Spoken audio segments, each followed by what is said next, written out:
Very good morning to everyone present.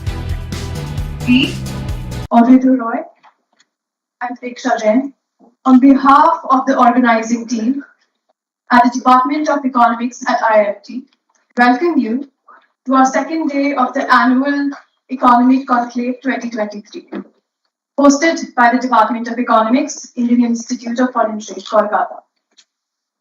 Yesterday, we concluded two deeply insightful panel discussions on economic implications of emerging technology and international monetary cooperation, with distinguished panelists and moderators from industry, academia, and policymaking.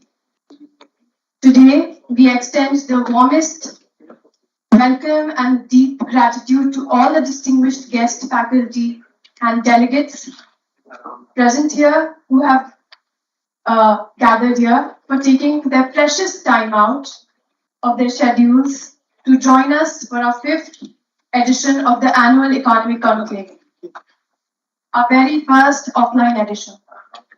I would like to invite on stage Professor Rajesh Bhattacharya, Professor of Public Policy and Management, IIM Kolkata, and Mr. Saikat Datta, Senior Joint Director at Engineering Export Promotion Council.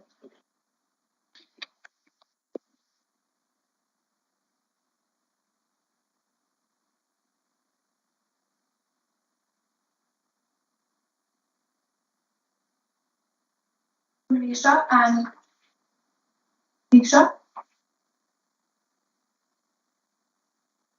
please welcome our guests.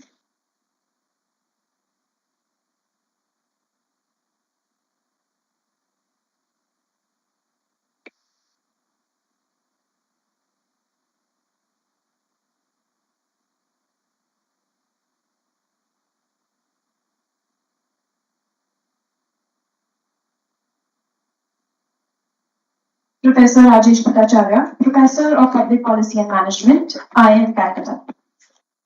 We welcome you, sir.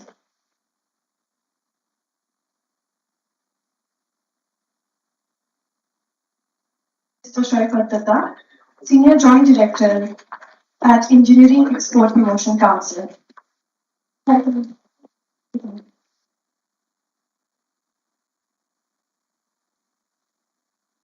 As IFT is a knowledge partner under India's presidency of global of the group of G20, we have decided to uphold the overarching theme of G20 and the rise of Global South.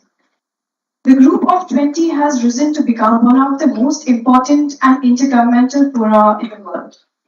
It plays an important role in shaping and strengthening global architecture and governance of all major international economic issues. It gains special significance this year as India holds the presidency and leads discussion on relevant global issues, reflecting the country's commitment to inclusive and sustainable development, such as international monetary coordination, environment, and sustainability.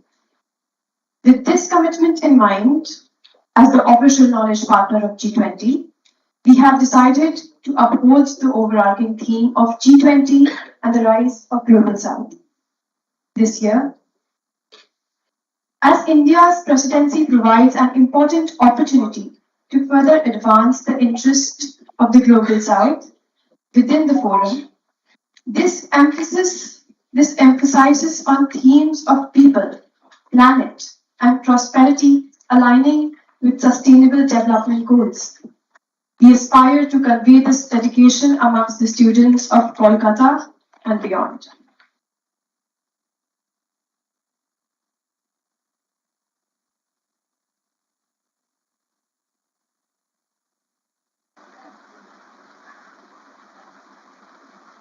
So, very warm morning to everyone there again. We take immense pleasure in welcoming both our distinguished guests. And first, we actually have two addresses at hand. First, we'll have Dr. Rajesh Bhattacharya, Professor IIM Kolkata, as Diksha has mentioned, who will speak on economic, environment, and people in the Global South. And then we would have Mr. Sagar Dutta, Senior Joint Director UPC, who will address the crowd on the same topic. A brief introduction of our distinguished guests before they take the stage. So Mr. Acharya is a very well-known faculty. He has taught at renowned universities, among which a few notable are Southeast University, University of Massachusetts, and University of Calcutta, and many more. He has quite a few amazing publications under his name in reputed channels, and he has also authored several books. Sir, it's an honor to have you among us. I would request you to take charge of the address.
बंद करो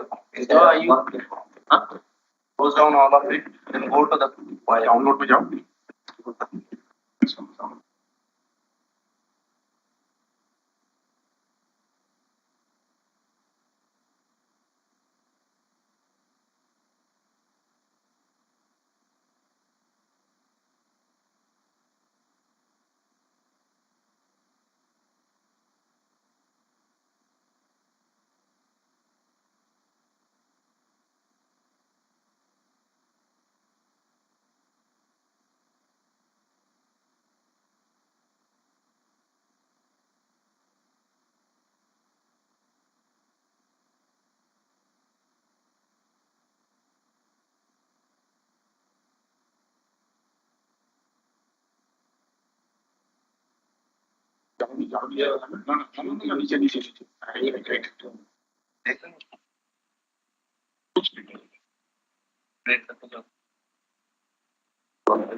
Sorry about that glitch. Thank you for inviting me to this conclave. And the theme, as I came to know a few days ago, was G20 and the rise of global south, which is very important, but it's also a very expensive topic. So I was wondering for a couple of days what I could possibly say in about 25, 30 minutes. Then what I decided is to, have a few slides with some data and some figures and let it then speak for themselves. And in the hope that we can possibly have these conversations on the rise of the global south in a proper historical context, also in the context of the future trends, that's emerging. So that's hence the topic contextualizing the rise of global south, which itself is a momentous event in human history. In this, basically, I've drawn on something that I have done some work on as part of my research, but also a lot of contemporary research done by others. So, and as you'll see from the references below the figures, this is a work that is still going on and done by a large community of researchers across the world. Rise of the global south. When we talk of the global south, definitely G20, the global south is bigger than G20, and G20 has both what we usually classify as global north as well as global south. And it has an important role to play, having members from the both states, if I may use that term. But global south, with the roughly the way the term has been used, is basically the set of countries which have, for the last 40, 50, 60 years, depending on when many of those countries got independence from the colonial regimes. The global south is broadly refers to those countries which have a historical task, historical objective, which is to narrow something, narrow the difference that exists in the world, largely between the global north and global south. So that's the historical context within which it's proper to speak of global south. Purely in the economic plane, of course, one can talk of non-economic dimensions, right? Power, international relations, military, and so on. But we are not talking of that. Purely in the sphere of economics, that's what defines very crudely the global south. Now that objective was born out of one of the most remarkable transformations in the global economy, at least over the last 250 years. Something that has profoundly shaped lives in countries across the world. Momentous historical event. So it's proper to actually bring in a little bit of history. Not much, just a little bit. Right? So let's start with the global economy, the longer term view. This is data that is publicly available and one can go and find it on University of Groningen websites. This is the Angus Madison dataset that has been put together over time by him and his team. And this basically gives you historical times. It's historical, not just 100 years. It's literally, they're trying to put together data over 1,000 years with all the imperfections that come with it. But this is the rough picture that we get. Per capita world GDP roughly stayed more or less same or only increased very slightly till about 250 years ago. And hence you see this, this straight line from for the first 1,000 years, 1,000 AD, and then a slightly increasing line. But roughly standard of living stayed the same across the world till about 150 years ago. And then This is the epochal change that happens around 1800s or thereafter, early decades, when per capita 1 GDP literally gets into a different space altogether. This is the broad picture. What it hides is a remarkable reversal in the regional, when you compare regions. So this, for example, is the share of different regions, countries from today's point of view, the way we draw the boundaries of countries today. Their share in the world GDP, very important. If you look at these bands of colors, then you have China at the back, red, orange for India, gray for Japan, and then comes the European countries, different shades of blue, and at the bottom you have the United States, that's green, United States history starting much later than the others. So what is remarkable in this figure is that till about 1800, the combined share of China and India, and within that, those shares keep moving a little bit. Sometimes India's share is larger, sometimes China's share is larger, but the combined share of India and China has always been around 60% or more, historically, for 1800 of those 2000 years, last 2000 years. So that's remarkable, right? India and China also more or less accounted for 60% of the world's population historically.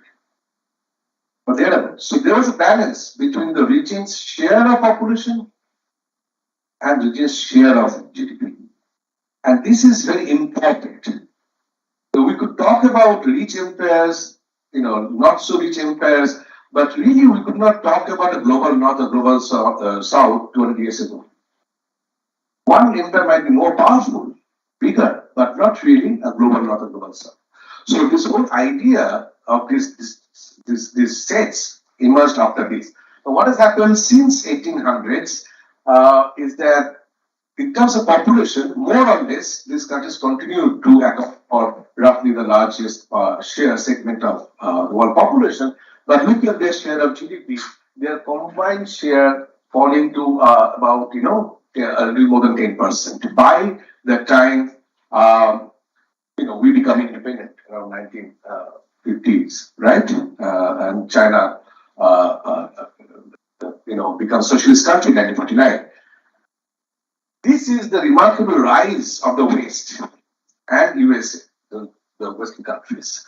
And this, more than anything else, it's not wars, it's the silent working of the economy that has produced the most momentous reversal in human history. No war has has produced such reversals. And since we came out of the colonial period or the imperialist phase, all countries have tried to catch up with the West, which basically means regain the same shares proportionate to their population, right? Population shares.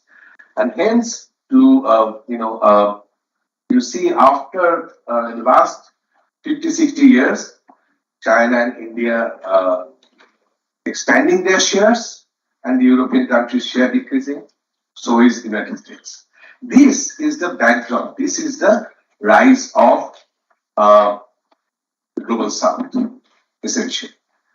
Another way to look at it, if that is a bit difficult to follow, is to look at it in terms of a different way of presenting the data. Same data presented in different way in terms of bars. As you can see, this brown is China and this is India, and together, as I said, they accounted for close to 50% as late as 1820, and then it went down to below 10% during the time of independence, and even for some years after, right? Now, to understand, again, to drive home the point, what we're talking about here, look at this less cluttered diagram. Here you have UK, the big colonizer, India, its colony, and China, which was never formally colonized but was subordinated to Western powers, right? At around 1820, let's say, the per capita income in all these countries, I'm not saying UK is ahead, but they are more or less bunched together, right? In the vicinity, not really in a different set. And that is despite the fact that India has been colonized for about 60 years by then, and the Industrial Revolution has been going on for about 50, 60 years in UK. Even then, the per capita income is in the neighborhoods compared to what going to happen after that, right? The big divergence. But what is more interesting is that divergence did not stop after independence. In fact, it sharpened, it increased. Even though only after the end of the colonial phase did the countries begin to grow. Before that, there was zero growth in per capita income. Let that sink in. We talked about the slowdown in growth rates. There was zero per capita income growth during that entire 150 years. And if you think that's very special to India, UK and China, then you can do it for the entire world. The pattern is exactly the same.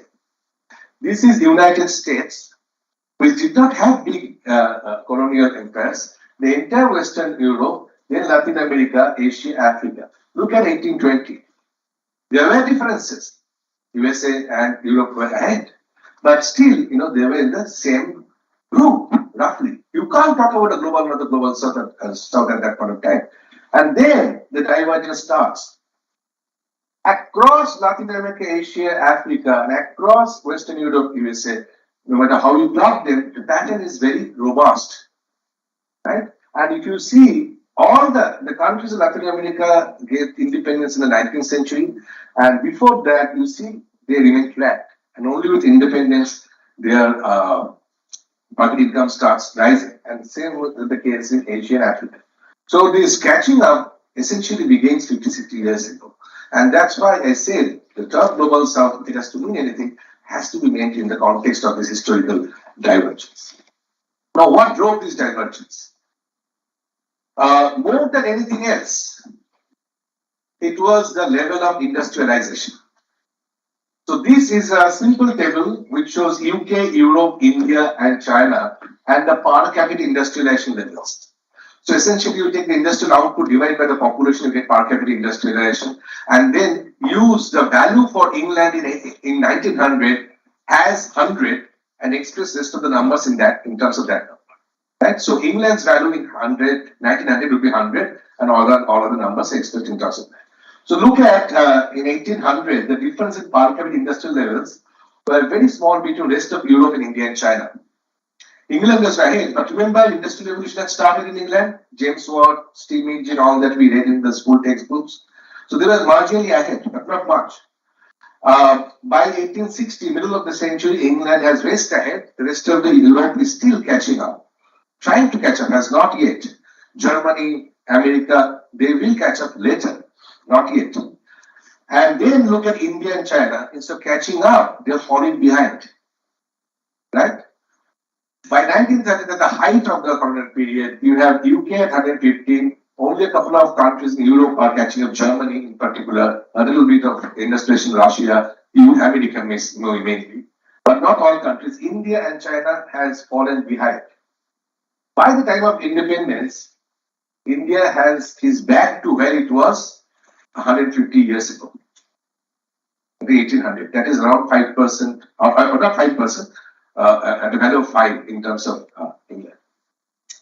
It's only after independence that it starts changing, but the gap has widened, which basically means that the impact of the institutions that were built up during the colonial period had impact even after the formal colonial period ended. It lasted, endured after that. It's difficult to undo the institutions. Anyway, let's come back to the current data, where we are now. So that's one set of data, one set of others. This is a recent article by Piketty and Chancel.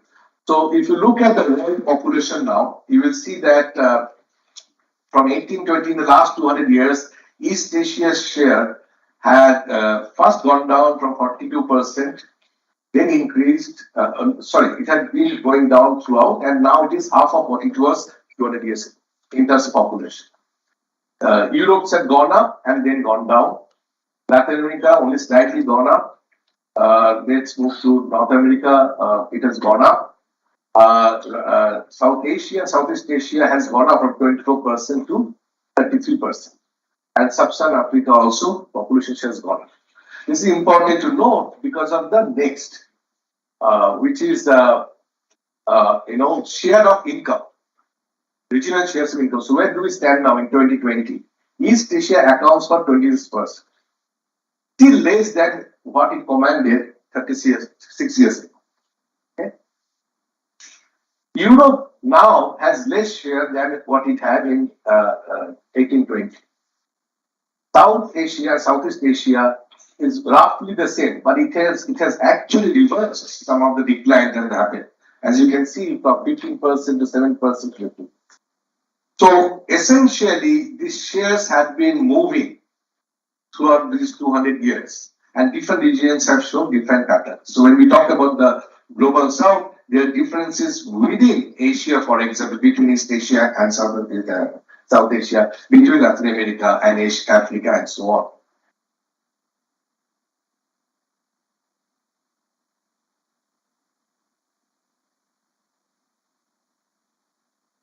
And this is the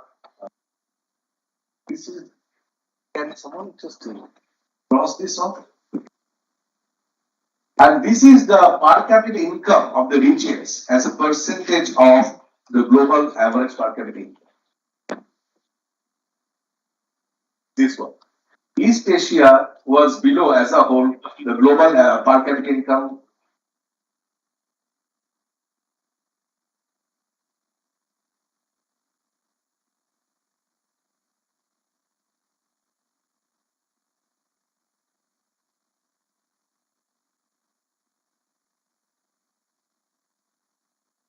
East Asia's per capita income was the 84% of the global average in 1820. It fell drastically to 29% and then has now come up to more than the global average per capita. Europe had gone to 257 before coming down slightly in the last 20 years. And USS 2, it increased to 404%, then coming down to 346. In South Asia, it had collapsed from 62% to 22%, then coming back up to 47%. In terms of per capita income, there are miles to go. All this actually shows up.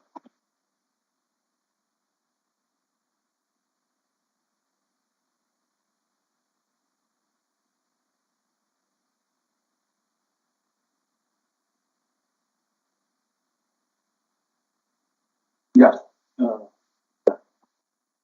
All this shows up in this.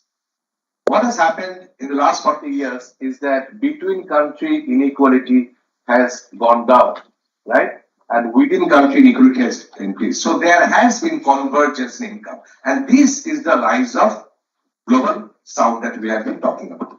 This narrowing of the per capita incomes, this coming back to where it was. So unless we put it in historical perspective, we won't understand the momentous aspect of the current changes that are underway. Now, that's the good part. Let me come to a few observations to end this talk about the rise of the global south. When we are talking about the rise of the global south, we need to understand that this is happening against a massive increases in inequality across the world. And the figures are quite stunning. After a long decline in inequality, not long, at least several decades of decline in inequality is increasing in almost all countries, and there is no difference between global north and global south in that case. Secondly, there are certain trends in technology, in job market, that makes the task of reducing such inequalities very difficult. What things I'm talking about? Automation and robotics have been around for quite some time. There's nothing new, but what people refer to as Industry 4 or AI, ML, much in the news nowadays, The opportunities always existed, but we know that the technological choice is not the same as the economic choice, which you have read in the classrooms, right? Perhaps there are reasons for making those economic choices now. If the technologies are also becoming better, and given that farms might be in situations where they will make such choices. Why?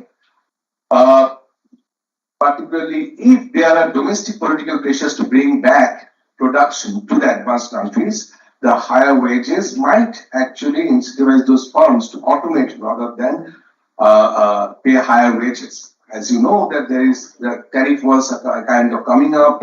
There is slowdown in the globalization as richer countries are under pressure, political pressure domestically to bring back production, to bring back jobs. They might bring back production, but there will be incentives to their firms, domestic firms, to actually automate. But once the technology is unleashed in a particular country because of the nature of technology diffusion, some of it at least, if not the whole of it, and not to the same degree, will be diffused across the world. So, for example, in the last 40 years, what has been noticed is a job polarization in the advanced countries, which means that jobs that are high skill in nature, well paid, are seeing an increasing demand.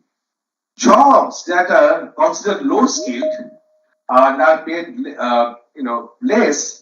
They are also increasing. So what's vanishing? What's vanishing is the middle skill jobs, routine tasks, things that can get automated. Why the middle skill jobs? High paying jobs are, will stay because those are the creative jobs, finance, high technology, managerial, other creative aspects, right? Those jobs are in their demand and they will continue to be paid well. But jobs that were routine tasks, whether it's clerical, administrative, all sorts of jobs, right? Basic, repetitive, manual production kind of jobs in the production, manufacturing sector, all those jobs can be and will be automated away. Recently, 2 days ago, you have heard IBM talking about reducing workforce by about 1/3. They are going to automate it away using AI. Now, I'm not alarmist, but I'm just talking of trends that have consolidated in all countries of OECD countries over the last 30 years, that the middle skill jobs are vanishing, leading to a hovering out of the middle class. And that, while we have not been affected by it as yet, the trends are still incipient. But going forward, that is what's going to affect us too, right? So, how do we reduce inequality when the job market itself or the trends themselves are fueling such growth in inequality? That's a big challenge. Secondly, and that's what I will end with. When the divergence happened, and in a sense, global north and global south came into being as a result of historical development, we were thinking in terms of nation states, which was trying to go ahead of the other, become the leading country and so on.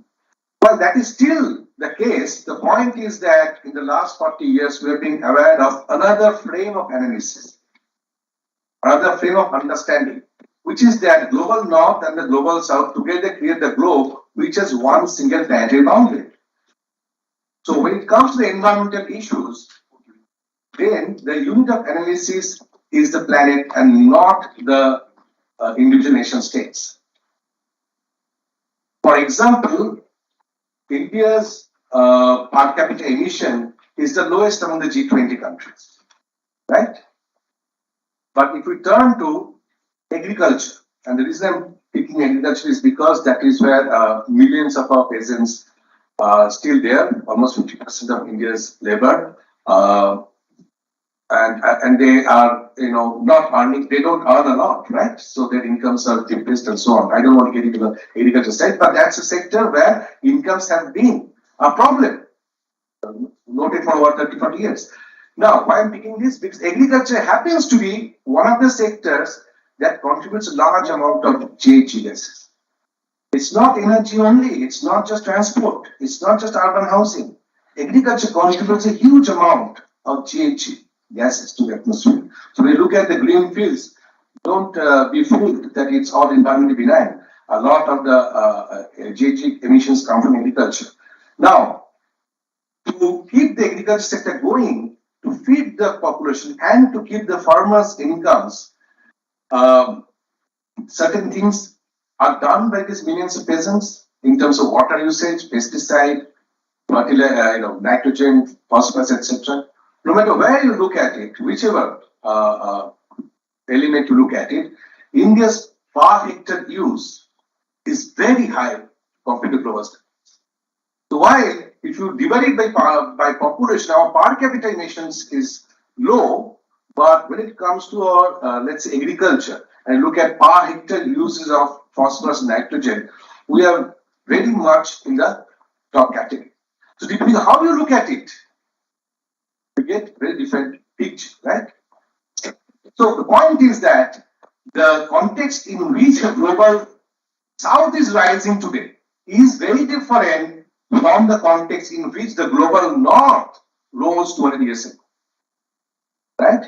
First of all, at that time, successive industrial revolutions led to the rising standard of living, at least in the global North. In the global South, it declined. We saw that. But the global North, it increased.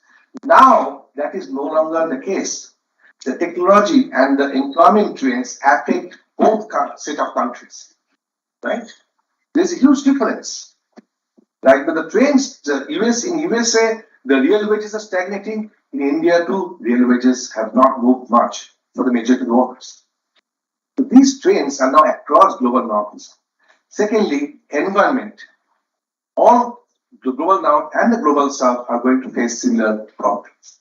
And it is here, I think, the context is radically different. In some senses, the global north and global south are still different. For example, if you just look at per capita income, technological capabilities, in some senses, they are very similar. If you look at the threat of environment, climate change, and the condition of the majority of the labor force. Increasingly, the developed countries' workforce are resembling something so like what exists in the developing countries.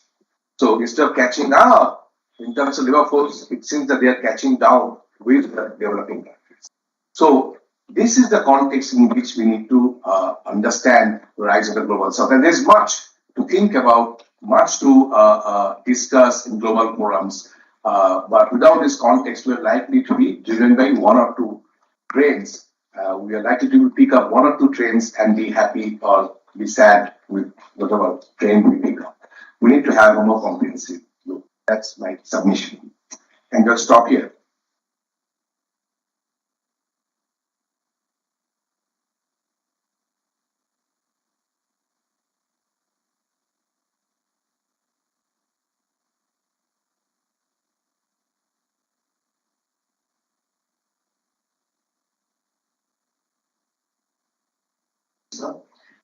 For such an amazing lecture.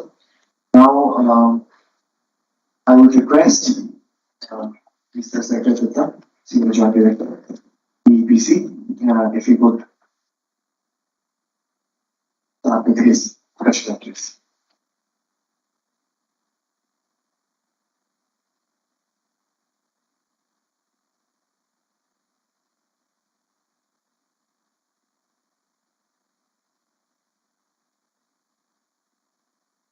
Good morning.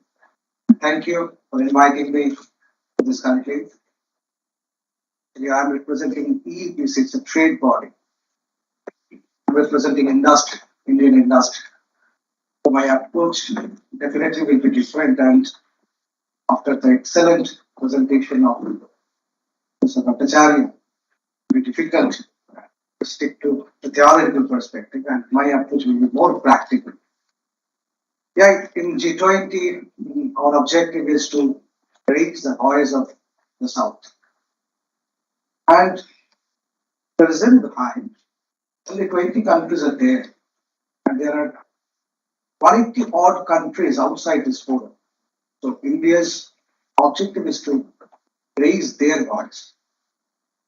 And there was a conclave summit, there was a summit Global South Summit, and that was attended by 125 countries. So it is already discussing with all these developing countries and trying to give their views. And rise of the South, Professor Bhattacharya already mentioned. You can see the emerging emergence of China, India, and in some plurilateral forums like BRICS, like Quad, even in G20, you can see the representation. There are countries from North, there are countries from South. So, how you differentiate? You can differentiate as first world, third world, east, west, north, south. Well, however, you differentiate, but difference is there. There is no doubt. And India always tried to raise the voice of the South. I can remember in 2005, Hong Kong ministerial, there was a decision that DFTA, duty-free, quota-free access to the LDCs. LDCs means all African countries, some ASEAN countries, some South Asian countries. So India was one of the first countries that extended DFTA benefit to the LDCs to 34 countries, from African countries to South Asia, Myanmar, Afghanistan, Bangladesh, to ASEAN countries like Cambodia, Laos, will be extended is good. But that is the policy part. Without the participation of the private sector, without the participation of the industry, this kind of policies, whatever government is adopting, it will not succeed. I can tell you the stories of Africa. In Africa, the buses are Tata buses. The buses are Ashok Leyland buses. They are in Africa, many countries, there are two-wheelers in which our Bajaj Auto or TVS, they contribute more than 50% of their market share.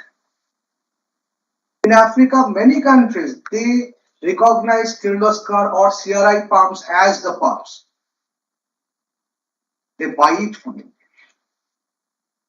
Not only that, the largest rose grower of the world, that is Kasturi Global. It's located in Ethiopia. It's an Indian company. So Indian private sector, they are participating in this initiative. South-South cooperation, giving policy benefits, giving some grants, that is one part. Unless your industry or businesses can engage, no policy will happen. We are different from China.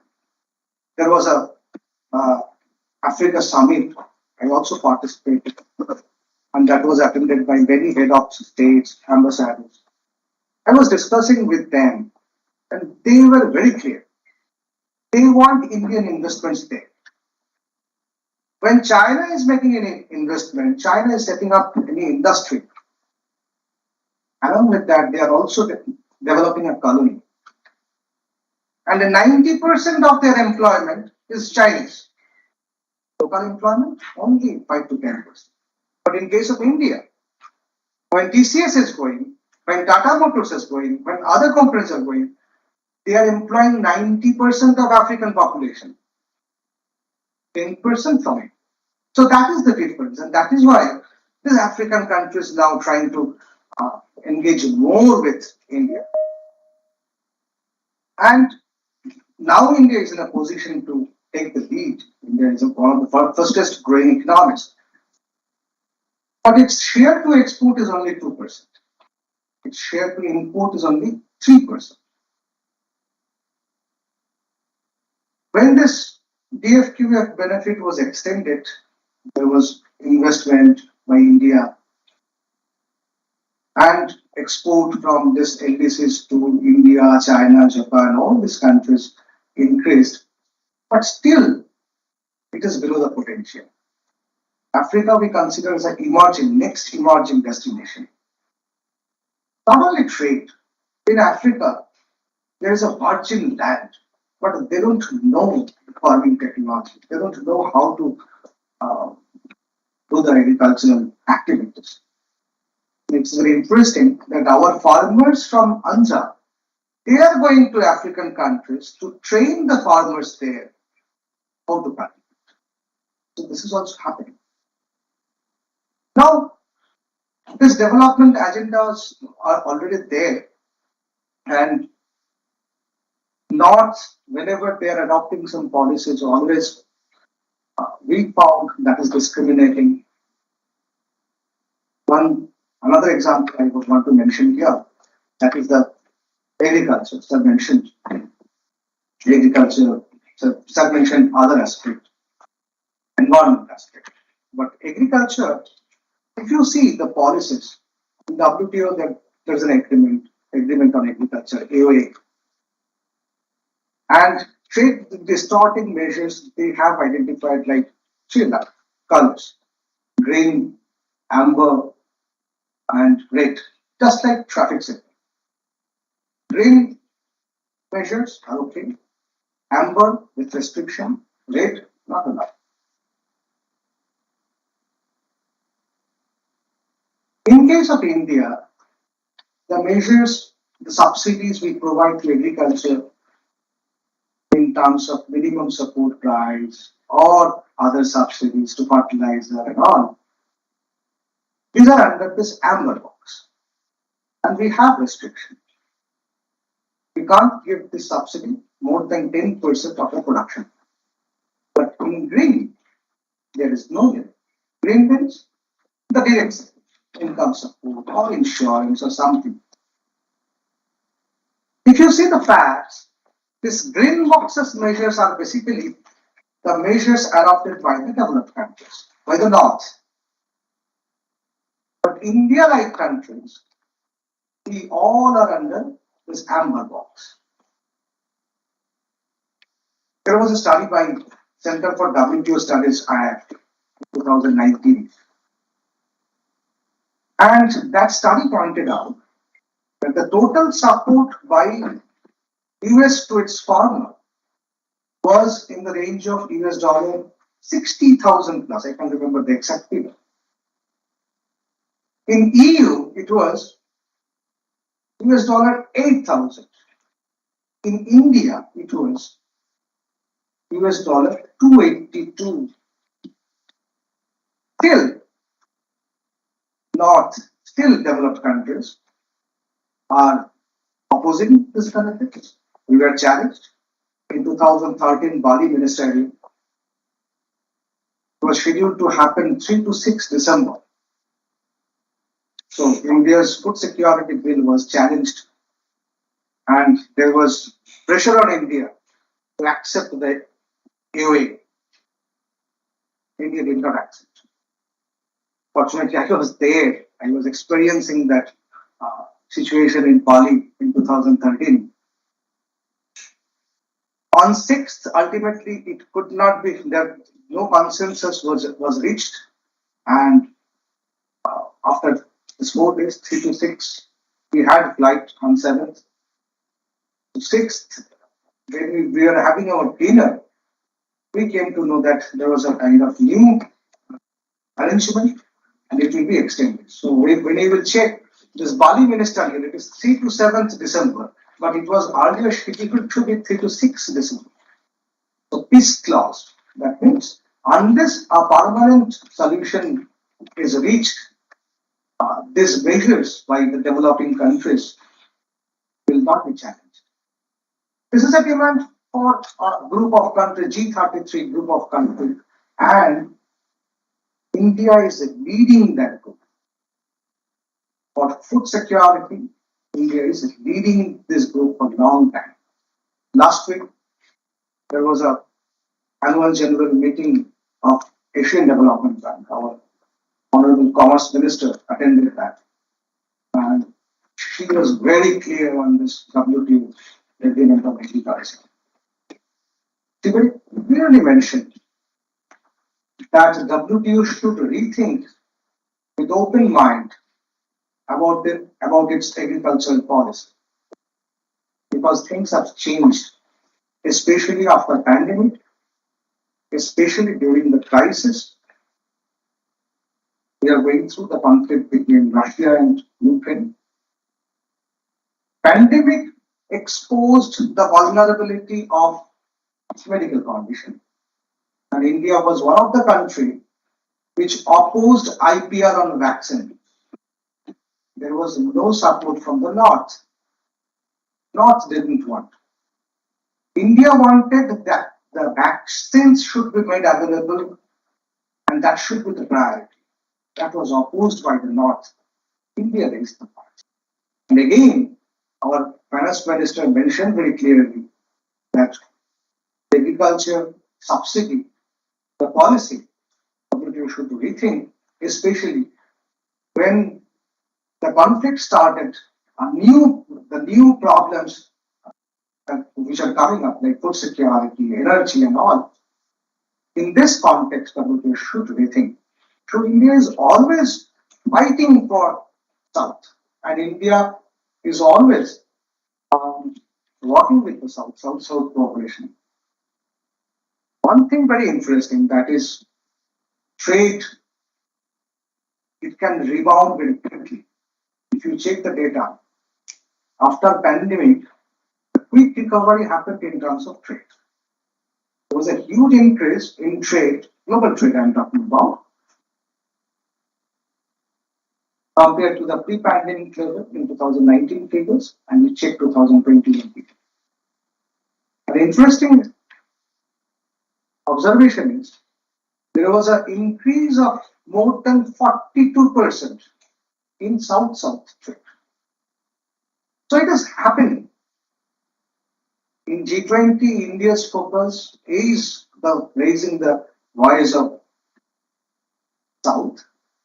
Our Prime Minister already announced a Center of Excellence for Global South. So that is happening. And India is also engaged into South-South trade. See, India's free trade agreements. India first signed the initial FTAs with Chile, with Sri Lanka, all the South countries. The first South-North agreement that happened in 2010 with Japan.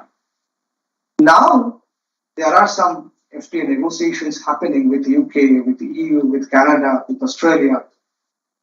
After a long time, India is negotiating with North countries, developed countries. But normally, India's natural trade partners are South. But there are problems. In trade, I told you that I will tell you some practical perspective.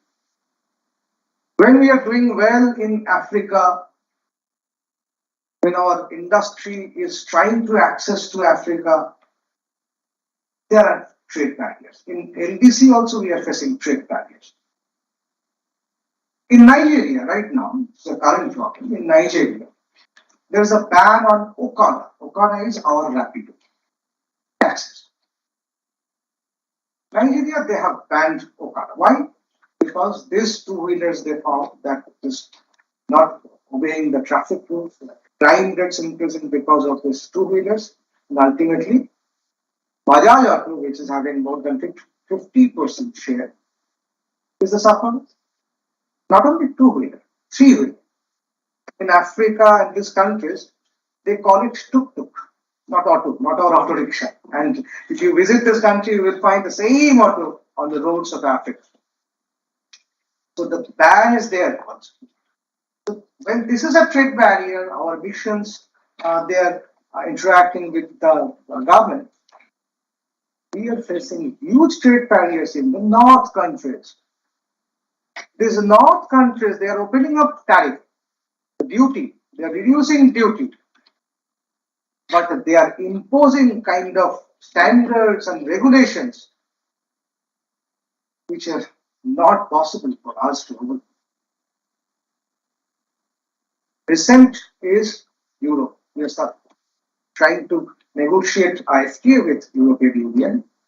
They have introduced a new measure, CBAM, carbon border adjustment mechanism, carbon tax. They have introduced. And we have already, when India has already written to WTO complaining that is a trade distortion.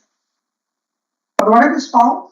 It is found that this carbon tax will definitely help Europe. Their income will be increased by 2.5%.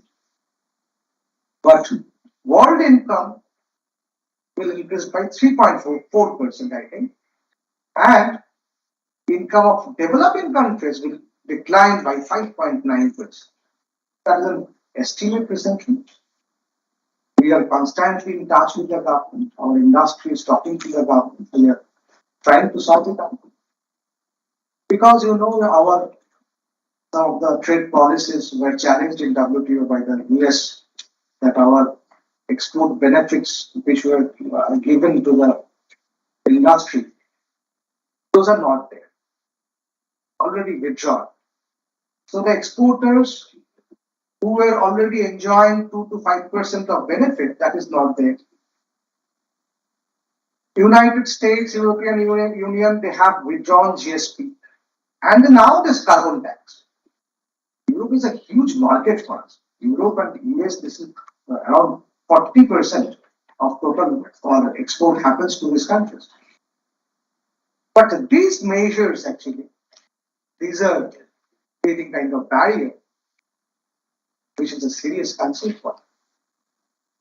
So this is why the voice of South to be raised, and India is the country, it's taking the lead in G20. Many organizations, we also organized a program under G20, the mandate for all the organizations. So this is the objective of the G20. This is one of the areas the government is focusing, and we are trying to, wherever we are getting this opportunity, we are trying to mention that South, the developing country, the discrimination they are facing, that should be addressed. And India is doing the right thing. One is food security, one is energy. Energy, after this conflict between Russia and Ukraine, energy crisis is there. Another problem is they have transitioned to the sustainable energy. The NBC or the developing country, they don't have sufficient financial strength or the technology. So again, there will be another kind of discrimination. So a holistic perspective is required so that the benefit is there for all, a better world. So that's it. Thank you.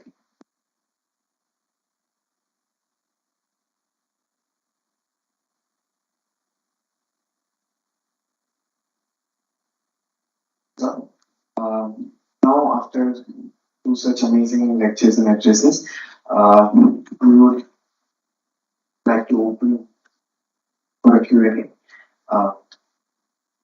Anybody with questions? We'll go from this side. So, Hello, hello. So my question is for Dr. Bhattacharya. So in one of the slides, you had shown that within country inequality has risen sharply after 1980. So any particular reason for that? So you can Yeah, so a lot has been written on this. There are many reasons behind this. One of the reasons is actually the technology revolution in the last, the ICT revolution, as we call it, the third industrial revolution. We are into or going to undergo the fourth industrial revolution, which is the AI. No matter how we name them, at least ICT revolution, which took off mostly in the 70s onwards, had something to do with this inequality, but only one of the factors. Other factors are political institution and so on. So one of the things that it did was essentially, as I said, hollow out the middle class, right? And we don't actually observe it so much here because in countries like India and China, the middle class in the last 30, 40 years has expanded. Historically, we had a very, very small middle class, only, as you know, the only 1% paid income tax just a few years ago, right? So we didn't have a middle class properly to speak of, which has started emerging. So we haven't seen that hollowing out, which has happened in countries like USA.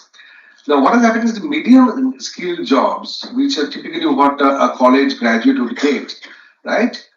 Which are not very extremely creative jobs, but administrative jobs, clerical jobs, routine manufacturing jobs, those are going away. As a result, what's happening is that the polarization is happening. The pay for the high skill jobs is increasing very fast. But the jobs that have been expanding are the so-called low-skill jobs, like personal care services, restaurant services, and other kinds of services, where the pay scale has always been low. And because the influx of people who earlier had middle-skill jobs and are now being pushed into these low-skill jobs, the wages are kept down. That is one of the factors that is leading to this inequality. So I mean, the other factors, of course, one can talk about, but this is one of the big important things. Thank you, sir. So I have a question directed towards Mr. Sharpat. So you talked about CBAM, and a developed country perspective would go with introducing CBAM as EU has decided, as it deals with import leakage on emissions. That is the industries that are set up in developing countries due to the tax and due to the ETS system that is currently in the US, and importing and these industries exporting to EU, leading to emissions, increase in emissions. Their perspective is that introducing CBAM would reduce the global emissions. But as a developing country, you said all the developing countries would face a reduced income. So how will a technology transfer or transfer of some kind would help in this case? Would it equalize this introduction of CBAM? I mean, if you can answer. Yeah, this is a very interesting area. CBAM, we had a meeting with EU also on this, and EU is mentioning that it is very much important, it is needed.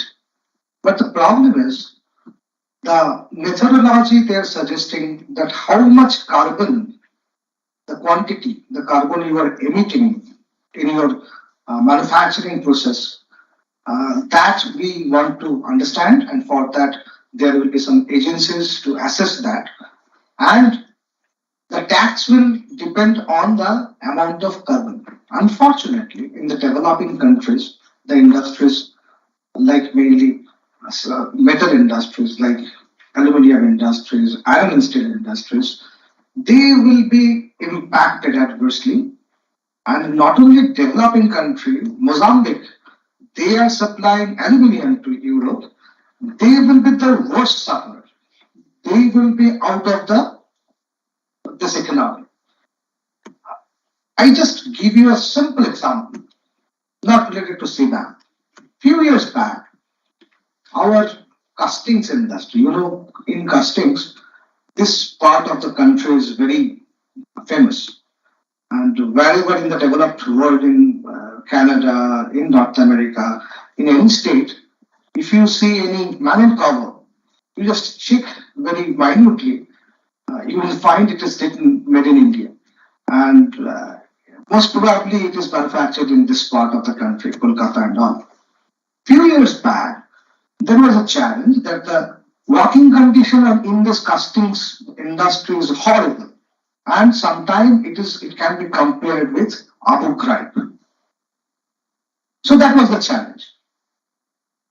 And there was a huge media reports and all. From industry, our answer was, firstly, the kind of infrastructure you were talking about, that is not possible in this climate, the kind of gears and all in castings industry. Secondly, the population which are engaged in this industry, if you are thinking that they are working in a bad condition and considering this, you stop giving the job, will you feel that their situation will be better after losing the job? So that is the problem at present with this CBAM. You are increasing the cost. that means your cost of production will go up, you will be no longer competitive. So when you are reducing import duty and all, the developed countries are always trying to adopt some standards and without giving any time for maturity, without giving any financial support to the LDCs or developing countries, and they are protecting their own industry. So that is the point we are highlighting. We are writing to the government. We are constantly having meetings with the government. We don't know, but ultimately, most probably, our export to EU definitely will suffer mainly in the metal sector and all. And LDCs who are having EU as the major export destination, they will be hit very hard. But this is needed. Our point is the North countries, they should give some financial support to LDCs, to developing countries, to help them in learning the technology transfer you are talking about, and there should be some time to educate them so that they can adapt to the new conditions. So this way we are trying to interact with EU and our government. Yeah. So this this answer would really help all the delegates present here today. Thank you. Thank you. Thank you. Do you have any other questions?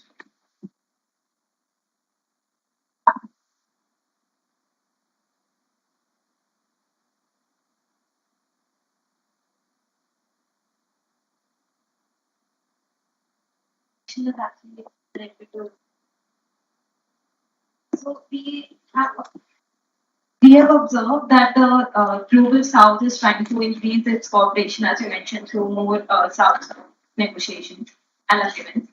But how do you think that the geopolitical tensions from China would affect this play?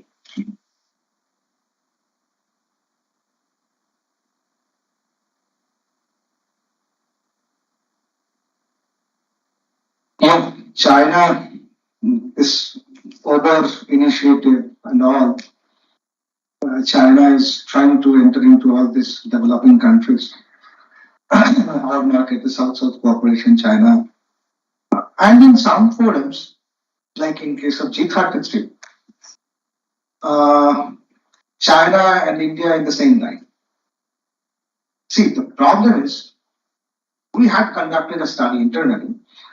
We are not good in research and all this. Your professors are here. We get inputs from the industry. We try to assess accordingly. So our initial understanding is all these Asian countries, East Asian and Southeast Asian countries, most of the countries are having similar export profile and they are targeting similar export destination. And all of us are having different trade agreements. So what is happening in this? We are losing in some markets, developed market exports. But during the negotiation, when we are participating in the negotiation, in many a times, we and China are on the same line. It was my personal experience. There was a RCEP, Regional Comprehensive Economic Partnership Agreement, 16 countries. So the negotiation was happening. 14 countries were agreeing in most of the points. Only India and China, the Chinese person was sitting next to me, and whenever there was any objection, the methodology was you just have to use your flag to raise your concern, and two of us. Yes, so first either China, then India, or India, then China. So this also happens. It is not true that we always are different. In different plurilateral or multilateral forums, our interests are almost similar. The way it is kind of there in the surface, it is always not like that.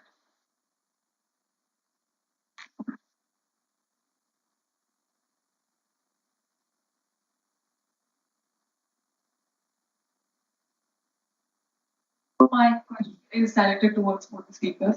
So one of the questions is in regards to her question. is that India seems to have a troubled relationship with many countries on the topic of climate.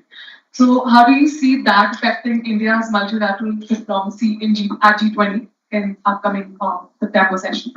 And second question is that many countries sign bilateral agreements also separately. So, how does G20 multilateral agreements are made sure to be individualistic and not overlapping in nature?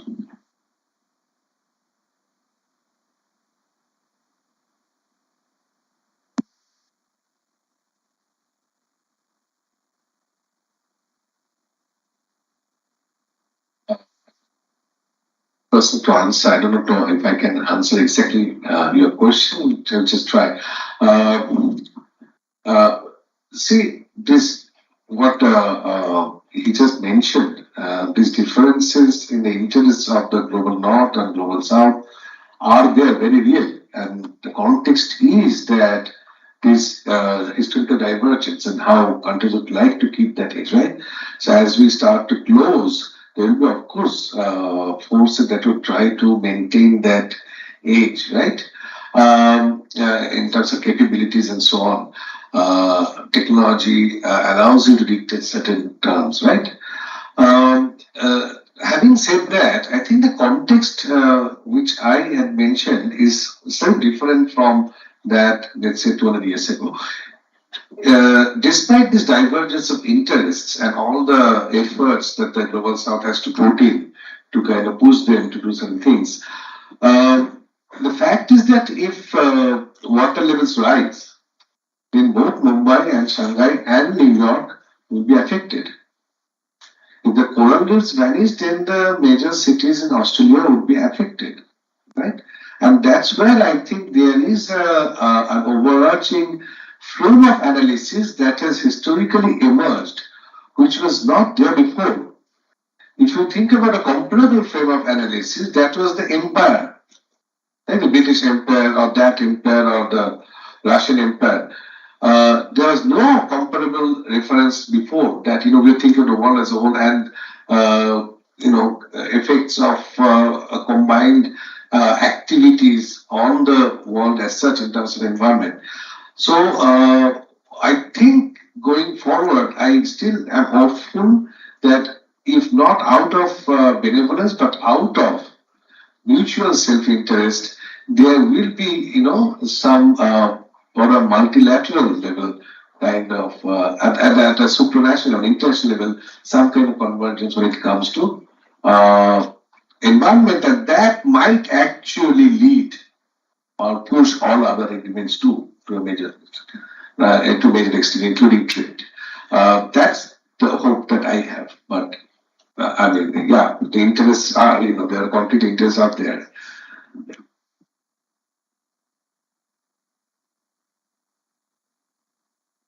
So just to follow up the question,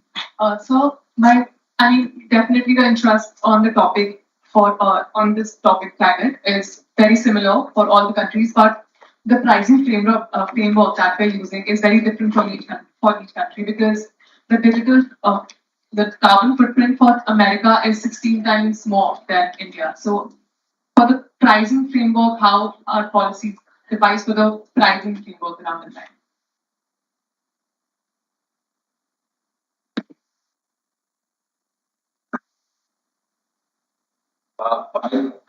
This environment is not my area of research, so I can't go into much details. Again, I'm emphasizing the historicity of the current context. These discrepancies in terms of emission, lifestyles, all of them have emerged over 200 years, right? This discrepancy was not there for most of the recorded history.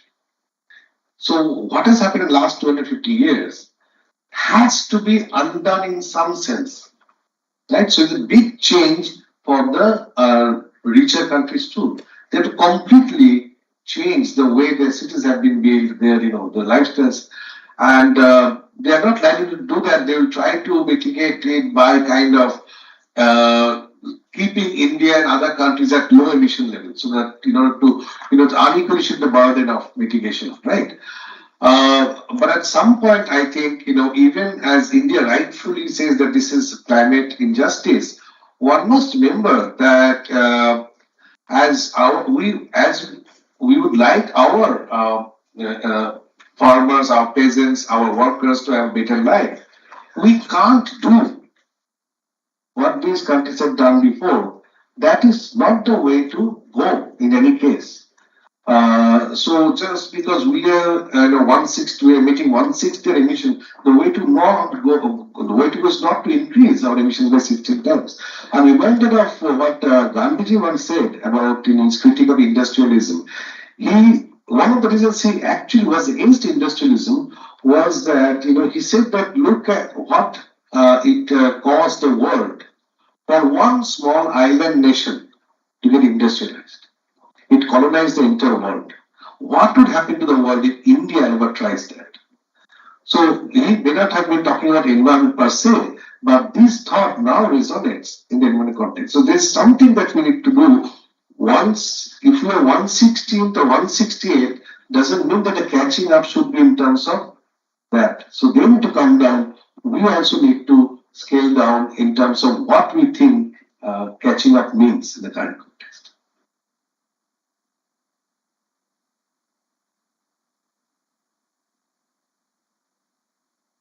Yeah, I am also I'm not an expert in environment and all, but I just want to add, yeah, difference is there. When we are negotiating, you mentioned about the bilateral or the plurilateral agreements we are signing. The contexts are different, histories are different.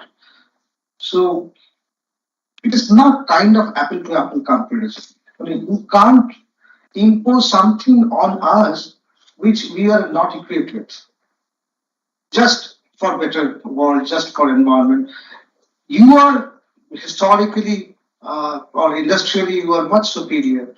When you are giving us some suggestion or you are trying to do something better for tomorrow, uh, you should have something in mind uh, regarding the cost involvement also. Because financially and technologically, the South is not equipped or not comparable with the North.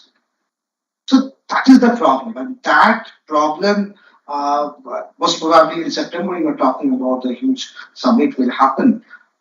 Before that, there are many working group discussions happening in WTO, right, in G20. In G20, one is Sherpa, one is finance track, and there are many working group also. So the kind of question you asked, these are being discussed in these working groups, and the papers will be presented during the September session.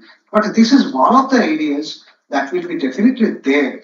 That is how South can adopt to the new impositions of the North Sea, and that too without any time sudden.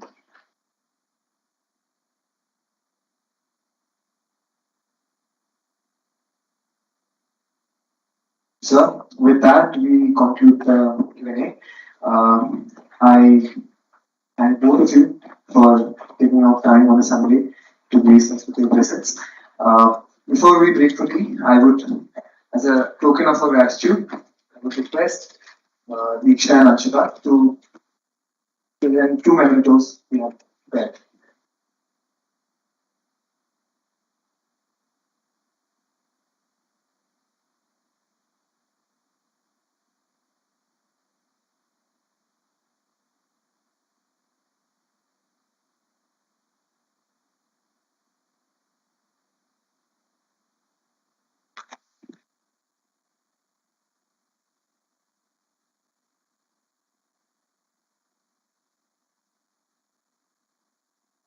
With that, we break for tea.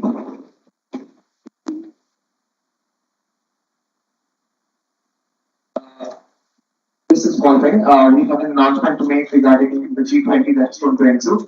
So I see a lot of participants. Now, Diksha is going to give a brief about that.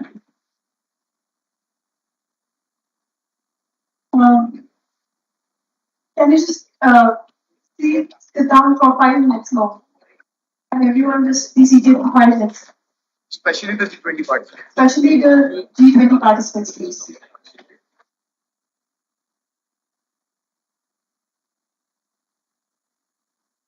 Thank you. So, today we are having this G20 simulation at IIFT, and the organizing committee takes immense pleasure in welcoming you all in this one of its kind G20 simulation in Kolkata. The agenda for today is providing a fair and sustainable solution to the climate crisis, seeing the rising importance of developing countries.